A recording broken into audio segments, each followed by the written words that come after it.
Un meurtre de Jean Mecker.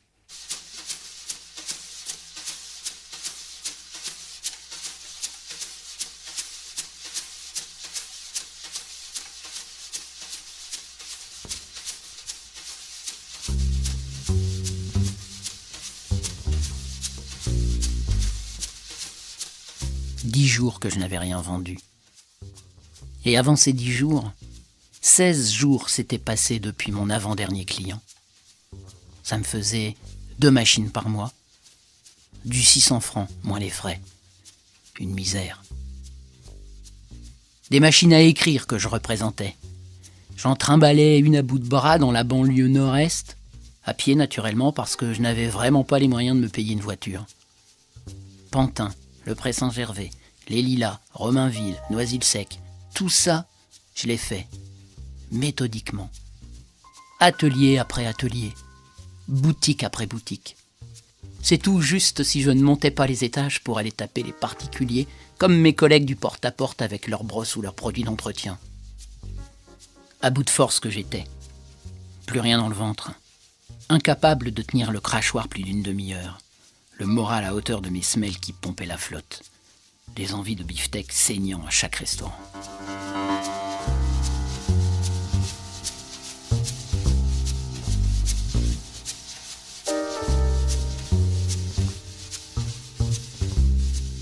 Le soir, des fois, quand j'allais faire un petit tour avenue de l'Opéra au siège de la maison, il m'engueulait un peu, le chef de vente, pour me remonter le moral.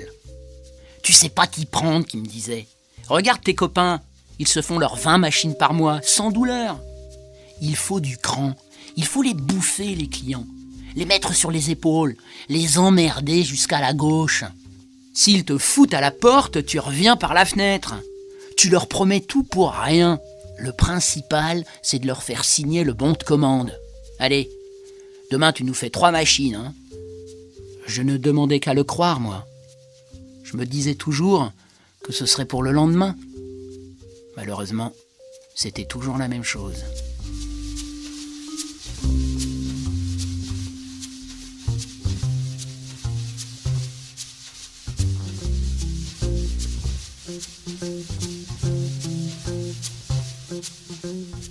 Quand j'arrivais à poisser un bonhomme qui me demandait qu'à flancher, j'essayais de toutes mes forces de le mettre KO en moins d'une demi-heure, et comme ils étaient toujours plus résistants que moi, ils m'avaient à l'usure.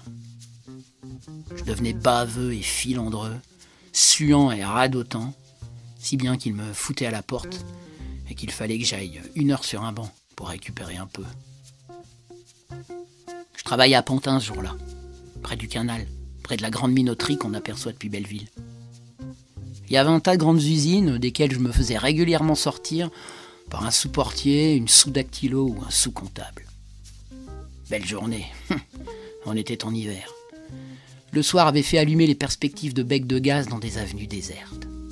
J'avais les pieds gelés et tout gonflé dans mes chaussures. Je m'étais fait engueuler déjà un certain nombre de fois sans rien dire. Je continuais par acquis de conscience pour pouvoir tout mettre sur le dos de la malchance quand je rentrerais chez moi. Et alors, je me souviens, j'avais même pas pu sortir ma machine dans un garage. Je m'étais remis en route et c'est 10 mètres plus loin que j'avais vu la petite boutique. Ça semblait tout neuf, tout coquet. Électricité TSF, qui avait marqué dessus. Dans la vitrine bien éclairée, il y avait des postes de radio, des résistances, des ampoules, des fers à repasser. C'était si petit, si mignon, que j'hésitais avant d'entrer. Jamais ces gens-là n'auraient besoin d'une machine à écrire. J'appuyais cependant sur le bec de canne. Ding! Que ça a fait, en l'air, une petite cloche argentine. J'ai presque envie de pleurer maintenant que je connais la suite et la fin de l'histoire. Je suis entré et j'ai repoussé la porte. C'était bien chaud, bien calme à l'intérieur. Une jeune femme s'est levée derrière un meuble minuscule qui devait être la caisse. 20 ans. 20 ans qu'elle avait, pas davantage. Je ne me souviens plus exactement de ses traits et je pourrais passer près d'elle sans la reconnaître. J'ai juste gardé une impression d'ensemble. Elle était simple, jolie, agréable à regarder et jeune, tellement jeune que je me faisais l'effet, malgré mes 23 ans, d'un vieux barbon avec mes jambes tremblantes de faiblard et ma sensibilité de miséreux. « Qu'est-ce que c'est, monsieur ?» me demanda-t-elle avec un sourire qui n'était pas seulement commercial. Je me comprends, hein. Elle ne souriait pas à ma sale gueule d'affamé. C'est infiniment probable. Mais il y avait dans ce sourire quelque chose de vivant, d'humain, qu'on ne trouve pas chez les rombières des grands quartiers. À son âge, elle n'avait pas eu le temps de se composer un sourire artificiel. «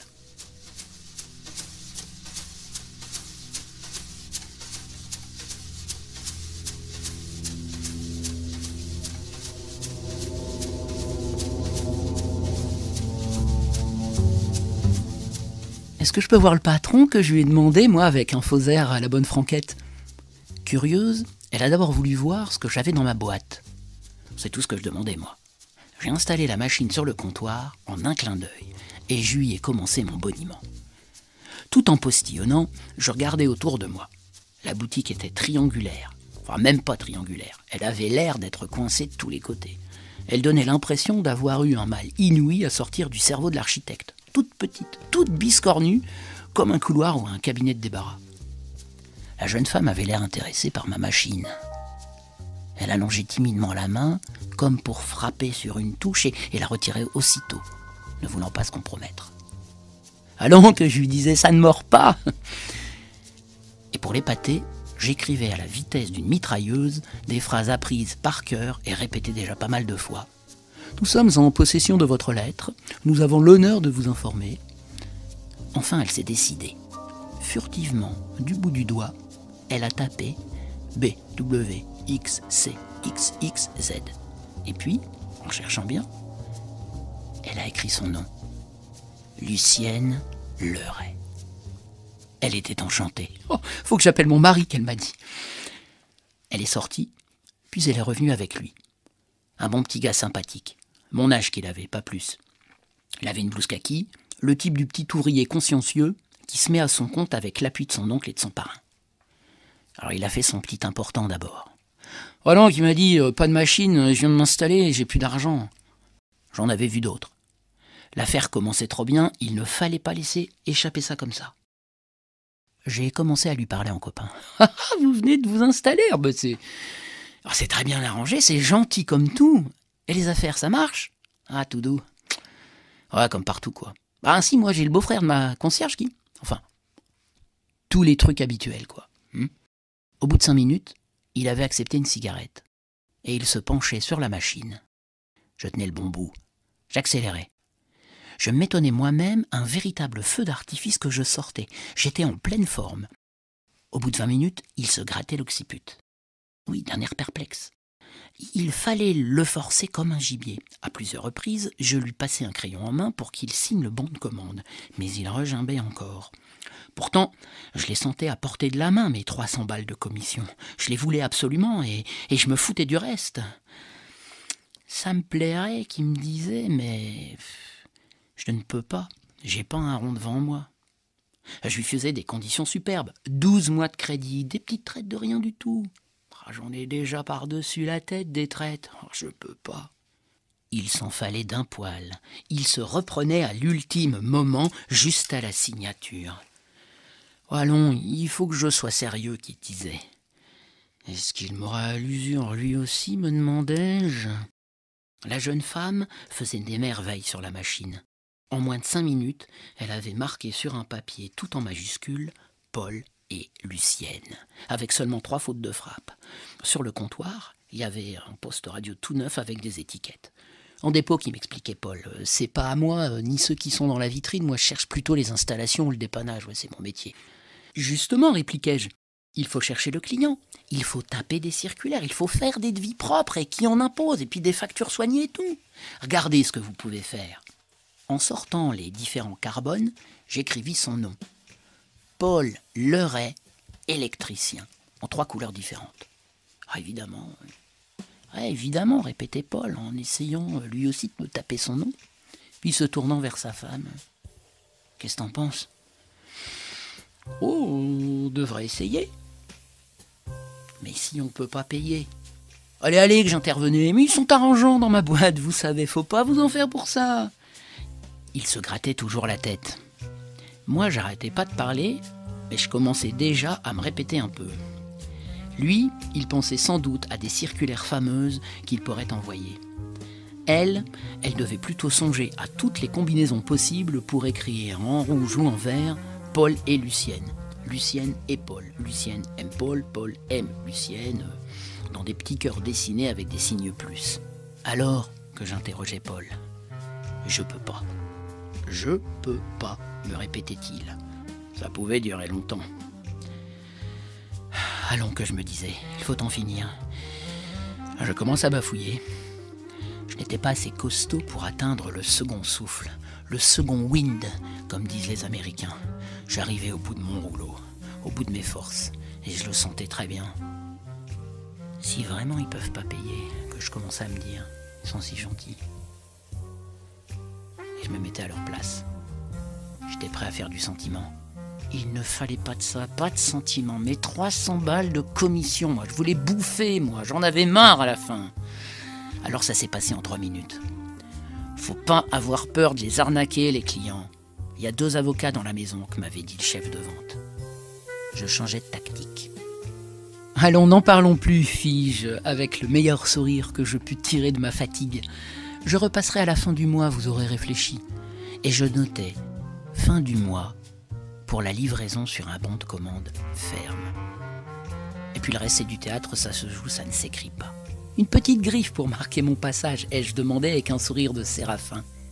Il a collé sa signature au bas du bon de commande. Un petit coup de tampon pour me rappeler l'adresse. Il l'a donné après avoir pris soin de le mettre à jour tandis que je blaguais avec lui. Je n'aurais jamais cru que ce soit si simple. Il m'avait reconduit tous les deux à la porte en me serrant la main, ami et naïf, sans que j'aie seulement l'ombre d'un remords. J'étais même bien content.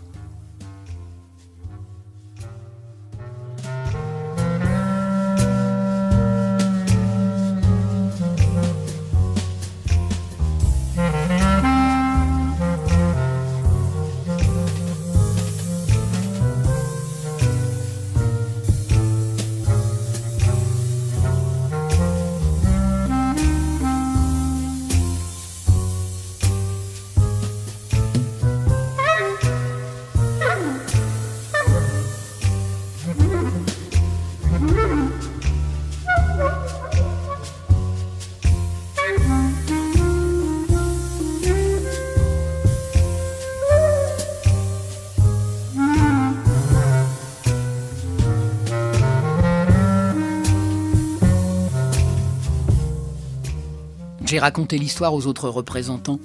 On s'est tous marrés en se tapant sur les cuisses. C'était drôle comme tout. Je commençais à monter un peu dans leur estime. Je recevais des compliments. Oh, et puis je ne peux pas faire ça au type moral. Moi, le droit de propriété, je m'en contrebalance totalement.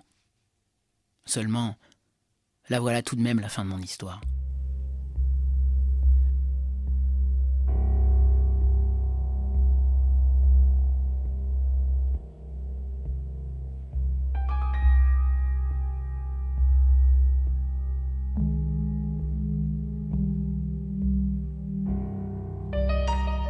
C'est à peu près 1 an plus tard que je suis repassé dans le même coin, en me promenant cette fois-là.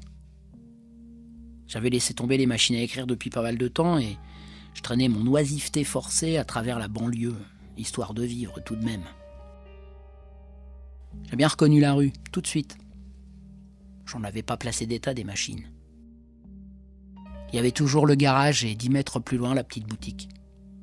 Seulement, elle était fermée, la petite boutique, avec des panneaux de bois lavés par la pluie. Pas d'écriteau sur la porte, rien qu'une punaise rouillée. À côté, sous un porche, il y avait un quart d'heure de matelas qui devait être là de toute éternité avec son va-et-vient à la gomme. Je l'ai appelé. « Il est plus là, l'électricien ?» que j'ai demandé d'un air innocent. Il m'a jeté un regard en coin, le bonhomme, avant de me répondre. « Non, il est plus là. » Je devais pas lui revenir avec mon pardessus miteux. J'ai risqué le coup. C'est un copain, moi, que je lui ai dit. Un vieux copain de régiment. Je passais lui serrer la cuillère. Il s'est arrêté de coudre son matelas, le bonhomme. Il avait l'air bien embêté que je sois son copain au petit Leray. Finalement, il s'est levé, puis il est venu me serrer la poigne. C'était un bon petit gars, hein, qu'il m'a dit. T'es un peu faiblard. Et puis on l'a trop emmerdé. Il a eu une histoire pour je sais pas quoi, une machine à écrire, je crois, qu'il disait qu'il n'avait pas commandé et qu'on avait sa signature. C'était louche. On lui a foutu les jetons. Un soir, ils sont venus à 4 chez lui, plein de bagous, et lui ont fait signer des traites. Et puis, il a plus voulu les payer. Un procès qu'ils lui ont fait. Il s'est entêté, il a perdu. Et puis on l'a retrouvé le lendemain dans sa boutique. Il s'était pendu à un python. Il n'y a pas de moi. C'est moi qui suis arrivé le premier quand sa femme a appelé. Pauvre gosse, elle attendait un bébé. On l'a emmené chez des parents à elle du côté d'Amiens. Je les quitte en vitesse le quart d'heure. Je suis plutôt dur, j'en ai vu d'autres, j'ai pas chialé ni rien. Ça n'aurait pas servi à grand chose. Seulement, j'ai pris d'un coup le sentiment de ma responsabilité dans cette affaire-là. Et c'est peut-être depuis ce jour que je sais ce que c'est que de haïr. C'est peut-être de ce jour que date la façon de rétablissement que j'ai accomplie. Que je me suis trouvé un ressort, une raison d'être. La lutte. L'implacable lutte contre la société actuelle. Contre ce régime abominable, abject, qui m'a fait tuer un homme. Pour 300 balles.